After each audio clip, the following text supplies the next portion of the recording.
Hola, bienvenido una vez más al mundo de la química.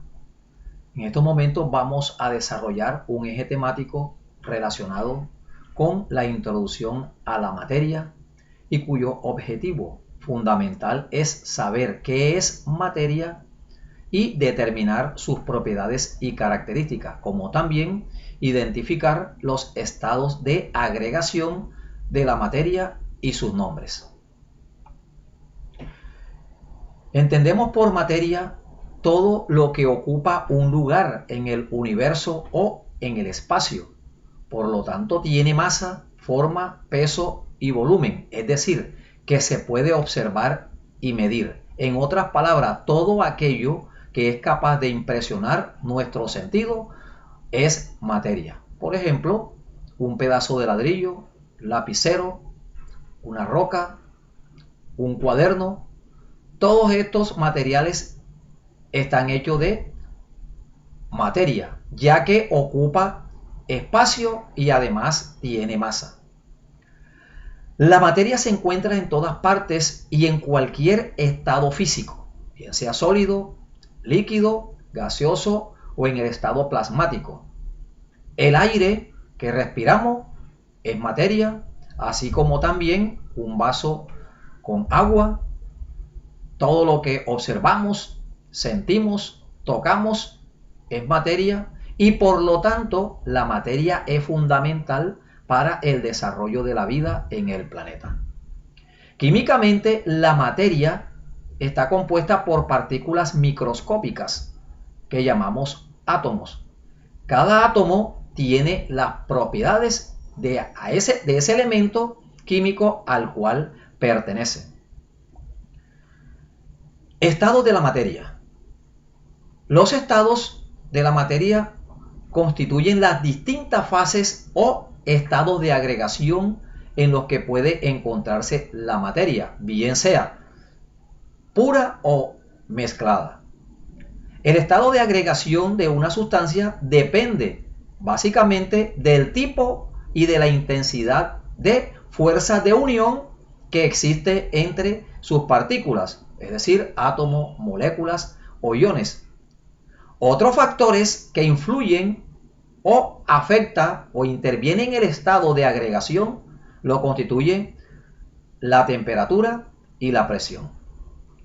Los estados de la materia más conocidos son tres: sólido, líquido y gaseoso, aunque también existen otros como el estado plasmático y otras formas que no se producen en nuestro entorno naturalmente y que constituyen los condensados fermiónicos. Cada uno de estos estados posee características físicas totalmente diferentes. Uno de estos estados es el sólido. Allí las moléculas están muy próximas entre sí y se mantienen relativamente rígidas, por lo que los cuerpos tienen definido tanto su forma como su volumen. Esto se debe a que la fuerza de atracción intermolecular entre ellas son mayores que la fuerza de repulsión, entendiendo como fuerza de atracción intermolecular la responsable de la unión aparente y débil que muestran las moléculas electroneutras, mientras que la fuerza de repulsión se refiere a las cargas que tienen la misma polaridad. Un ejemplo, tenemos el hielo, que tiene una forma propia y ocupa siempre el mismo espacio, es decir, que mantiene su volumen. Otros ejemplos característicos lo constituye el diamante, la madera, el yeso, la sal de cocina, entre otros. En el estado líquido, las moléculas se encuentran más separadas que en los sólidos, permitiendo una mayor movilidad entre ellas y sin tanta rigidez. Esto hace que el líquido carezca de forma propia, adaptándose a la forma del recipiente que lo contiene, aunque sigue manteniendo su volumen definido. Aquí hay un equilibrio entre la fuerza de atracción y de repulsión. Ejemplo, lo constituye el aceite, alcohol, leche, cloroformo, saliva, jugo de fruta, vinagre, entre otros. En el estado gaseoso, las moléculas se encuentran totalmente dispersas, independientes unas de las otras.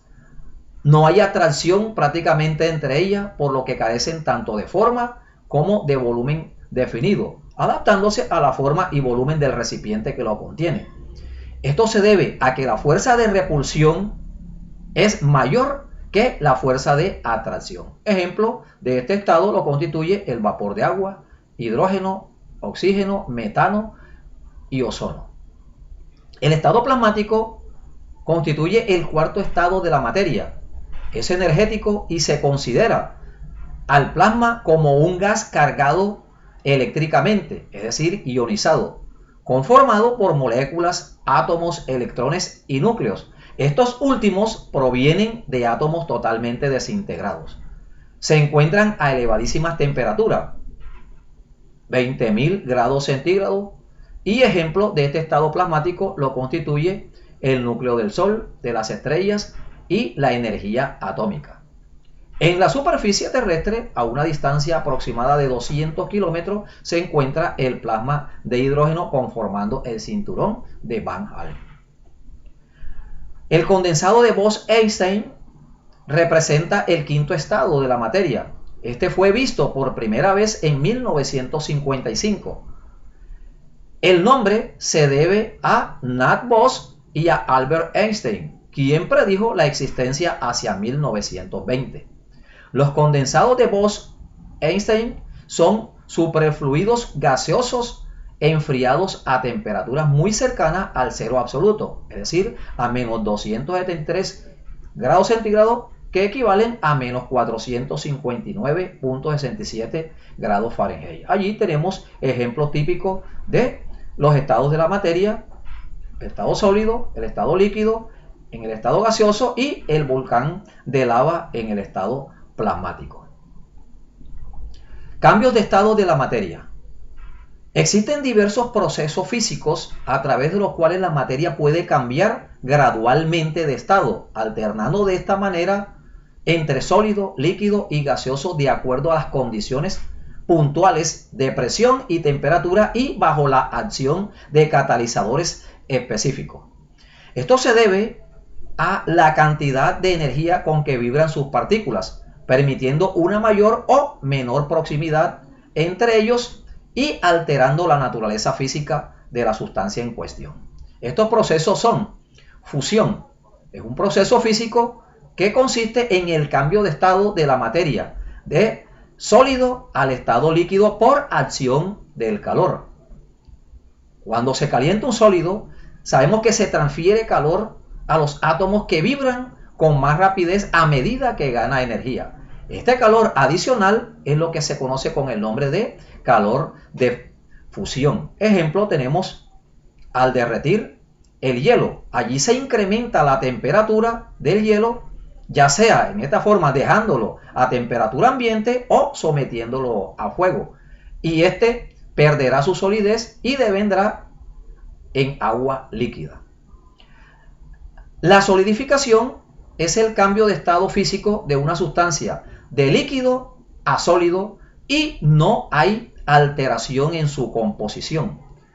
Sucede con la disminución de la temperatura. Ejemplo, convertir agua en hielo. Si retiramos el calor o la energía calórica al agua hasta llevarla a su punto de congelación, el líquido perderá su movilidad y pasará al estado sólido, es decir, al hielo en nuestro ejemplo característico. La evaporación es el cambio de estado de la materia que se encuentra en estado o en forma líquida y pasa a la forma gaseosa. Ejemplo, hervir agua. Al llevar el agua a 100 grados centígrados, sus partículas cobran tanta energía que ésta pierde liquidez y deviene el vapor. Condensación, cambio de estado de la materia que se encuentra en forma gaseosa, generalmente vapores, y pasa a la forma líquida. Es un proceso inverso a la evaporación. Ejemplo, el rocío matutino. Al disminuir la temperatura ambiental durante la madrugada, se permite la condensación del vapor de agua de la atmósfera sobre la superficie expuesta y esta deviene en gotas de agua conocidas como rocío. Sublimación, proceso que consiste en el cambio de estado sólido a gas y viceversa. Cuando el cambio es de sólido a gas sin pasar por líquido, se le denomina sublimación progresiva. Y caso contrario, se habla de una sublimación inversa. Un ejemplo de la primera es el hielo seco. A temperatura ambiente, el hielo elaborado de dióxido de carbono, licuificado en primera instancia y luego congelado, recupera su forma gaseosa original sin pasar por líquido. Y en la sublimación inversa tenemos la transformación del vapor de agua atmosférico directamente en hielo en las regiones polares o circumpolares, debido a que el frío impide la formación de agua líquida primero. Allí tenemos en el gráfico los diferentes cambios de estado plasmados anteriormente: sólido, gas, líquido y plasma. Y en el caso de este último, el paso del gas a plasma se le denomina en este caso ionización, y lo contrario, desionización. Aquí se les deja un cuestionario con varias preguntas con el fin de poder afianzar, de acuerdo a su respuesta, los conocimientos adquiridos anteriormente, y en esta parte un cuadro donde deben colocar o en esos espacios la forma, el volumen y ejemplo de cada uno de los estados de la materia, como también completar el cuadro en estos cambios de estado. Fue todo por el momento. Espero que la explicación haya sido clara y concisa. Estuvo con ustedes el magíster en Ciencias Químicas Juan de Dios Casiani Escorcia, y nos vemos en el próximo evento académico. Muchas bendiciones.